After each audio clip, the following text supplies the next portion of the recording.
পদ্মা সেতুতে টোল আদায়ে নতুন মাইলফলক, ভাঙল আগের বছরের রেকর্ড। পাবনায় বৃদ্ধ রিকশা চালকের গলা কাটা, মরদেহ উদ্ধার। পাথর উত্তোলন বন্ধ করতে গিয়ে হামলার শিকার চেয়ারম্যান, আহত 20। মেহেরপুরে তীব্র জ্বালানি তেল সংকট, ভোগান্তিতে কৃষক ও চালক। আমন্ত্রণ জানাচ্ছি বাংলাদেশ প্রতিদিন সারা দেশের সব খবরে। এতক্ষণ শুনছিলেন সংবাদ শিরোনাম, এবারে বিস্তারিত। করোনা বা যে কোনো ভাইরাসের এগেইনস্টে ফাইট মানি ব্যাকট্রলের লেফট রাইট। পবিত্র ঈদ উল ফিতরকে সামনে রেখে পদ্মা সেতুতে যানবাহন পারাপার ও টোল আদায়ে নতুন রেকর্ড সৃষ্টি হয়েছে। মঙ্গলবার থেকে বৃহস্পতিবার পর্যন্ত 3 দিনে মাওয়া ও জাজিরা প্রান্ত দিয়ে 1,19,000-এর বেশি যানবাহন পারাপার হয়েছে এবং টোল আদায় হয়েছে 13 কোটি 21 লাখ টাকারও বেশি, যা গত বছরের তুলনায় বেশি। বাংলাদেশ সেতু কর্তৃপক্ষ জানায় 17 মার্চ 38,517টি, 18 মার্চ 41,885টি এবং 19 মার্চ 39,280টি যানবাহন পারাপার হয়। টোল আদায় যথাক্রমে 4 কোটি 18 লাখ, 4 কোটি 54 লাখ ও 4 কোটি 48 লাখ টাকার বেশি হয়েছে। সেতু কর্তৃপক্ষের ঊর্ধ্বতনরা জানিয়েছেন, সুপরিকল্পিত প্রস্তুতি ও একাধিক লেন সচল রাখার ফলে ঈদযাত্রায় যানজট কমে যাত্রা স্বস্তিদায়ক হয়েছে। পদ্মা সেতু চালুর পর থেকে ঈদ কেন্দ্রিক সময়ে টোল আদায় ও যানবাহন পারাপারে ধারাবাহিকভাবে নতুন রেকর্ড সৃষ্টি হচ্ছে, যা দেশের অর্থনীতিতে ইতিবাচক প্রভাব ফেলছে। পাবনার বেড়া উপজেলায় ধানক্ষেত থেকে গলা কাটা অবস্থায় ফজলুর রহমান নামে এক বৃদ্ধ রিকশা চালকের মরদেহ উদ্ধার করেছে পুলিশ। শুক্রবার সকালে বড়শিলা গ্রামের ধানক্ষেত থেকে তার মরদেহ পাওয়া যায়। ঘটনাস্থলের পাশেই তার ব্যবহার করা রিকশা অক্ষত অবস্থায় ছিল। বৃদ্ধ ফজলুর রহমান বেড়া পৌরসভার হাতিগড়া গ্রামের মৃত মান্নানের ছেলে এবং স্থানীয় একটি ভাড়া বাসায় থাকতেন।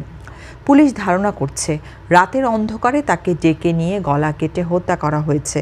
বেড়া মডেল থানার ওসি নিতাই চন্দ্র জানান, মরদেহ ময়নাতদন্তের জন্য পাঠানো হয়েছে এবং হত্যাকাণ্ডের সঙ্গে কারা জড়িত তার নির্ধারণের জন্য তদন্ত চলছে। নীলফামারীর ডিমলা উপজেলার তিস্তা নদীতে অবৈধ পাথর উত্তোলন বন্ধ করতে গিয়ে হামলার ঘটনা ঘটেছে।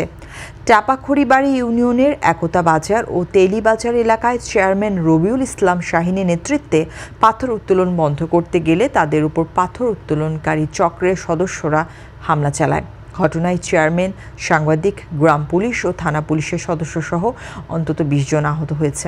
পুলিশের একটি গাড়িও ভাঙচুর করা হয়। আহতদের মধ্যে কয়েকজনকে রংপুর মেডিকেল কলেজ হাসপাতালে পাঠানো হয়েছে। ডিমলা থানা উপজেলা প্রশাসন জানায়, এলাকায় অতিরিক্ত পুলিশ, সেনাবাহিনী ও বিজিবি মোতায়েন করা হচ্ছে। হামলাকারীদের দ্রুত গ্রেপ্তারের চেষ্টা চলছে। পবিত্র ঈদ উল ফিতরের প্রাক্কালে মেহেরপুরে তীব্র জ্বালানি তেলের সংকট দেখা দিয়েছে। জেলার বিভিন্ন ফিলিং স্টেশনে ডিজেল ও পেট্রোলের অভাবে কৃষক ও যানবাহন চালকরা চরম ভোগান্তিতে পড়েছেন। বিশেষ করে ডিজেলের ঘাটতি সেচ কার্যক্রম ও গম কাটা ও মাড়াইয়ে বিঘ্ন ঘটাচ্ছে। ফলে ধান চাষের জন্য সেচ দিতে না পারায় কৃষকদের মধ্যে অনিশ্চয়তা ও দুশ্চিন্তা বাড়ছে। মোটরসাইকেল চালকরা ভোর থেকে দীর্ঘ লাইনে দাঁড়িয়ে থাকলেও পর্যাপ্ত তেল পাচ্ছেন না। স্থানীয় ফিলিং স্টেশনগুলো ডিপো থেকে চাহিদা অনুযায়ী তেল সরবরাহ না পেয়ে সীমিত পরিমাণে বিক্রি করছে। মেহেরপুর জেলায় মোট 11টি ফিলিং স্টেশন থাকা সত্ত্বেও স্বাভাবিক সরবরাহ বজায় রাখা সম্ভব হচ্ছে না। ভুক্তভোগীরা দ্রুত জ্বালানি সরবরাহ স্বাভাবিক করার জন্য সংশ্লিষ্ট কর্তৃপক্ষের জরুরি হস্তক্ষেপ কামনা করেছেন।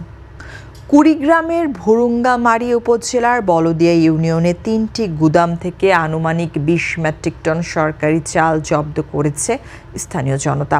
বৃহস্পতিবার মধ্যরাতে কাশিমবাজার এলাকার ব্যবসায়ী ছমের আলী, রবিউল ইসলাম ও সোনাউল্লাহ মিয়ার গুদাম থেকে প্রায় 1000 বস্তা চাল উদ্ধার করা হয়। পুলিশ জানায়, খাদ্য অধিদপ্তরের সিলযুক্ত 30 কেজির বস্তাসহ এসব চাল অবৈধভাবে মজুত করা হয়েছিল। খবর পেয়ে পুলিশ গুদামগুলো হেফাজতে নেয়, তবে অভিযুক্ত ব্যবসায়ীরা পালিয়ে যায়। স্থানীয়দের অভিযোগ, ভিজিএফের চাল গরিবদের না দিয়ে বিক্রি করা হয়েছে। তবে ইউনিয়ন পরিষদের চেয়ারম্যান অভিযোগ অস্বীকার করেছেন। অতিরিক্ত পুলিশ সুপার মুন্তাসির মামুন জানান, উদ্ধারকৃত চাল সরকারি এবং আপাতত পুলিশ হেফাজতে রয়েছে। তদন্ত শেষে আইনগত ব্যবস্থা নেওয়া হবে।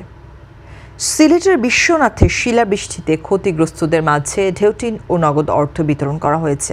শুক্রবার বিকেল 4টায় উপজেলা পরিষদ অডিটোরিয়ামে অনুষ্ঠিত অনুষ্ঠানে প্রধান অতিথি হিসেবে উপস্থিত থেকে এগুলো তুলে দেন সিলেট 2 আসনের এমপি তাসিনা রশিদীর লুনা। উপজেলা প্রশাসন ও দুর্যোগ ব্যবস্থাপনা বিভাগের আয়োজনে অনুষ্ঠানে সভাপতিত্ব করেন উপজেলা নির্বাহী কর্মকর্তা উম্মে কুলসুম রুবি। উপজেলা প্রকল্প বাস্তবায়ন কর্মকর্তা প্রজেশ চন্দ্র সরকারের তত্ত্বাবধানে বিতরণ অনুষ্ঠানে স্থানীয় রাজনৈতিক ও সামাজিক সংগঠনের প্রতিনিধিরা উপস্থিত ছিলেন। দর্শক, এই ছিল এখনকার মতো সংবাদ। এতক্ষণ সঙ্গে থাকার জন্য ধন্যবাদ। পরবর্তী বুলেটিন দেখতে চোখ রাখুন বাংলাদেশ প্রতিদিনের ফেসবুক পেজ ও ইউটিউব চ্যানেলে।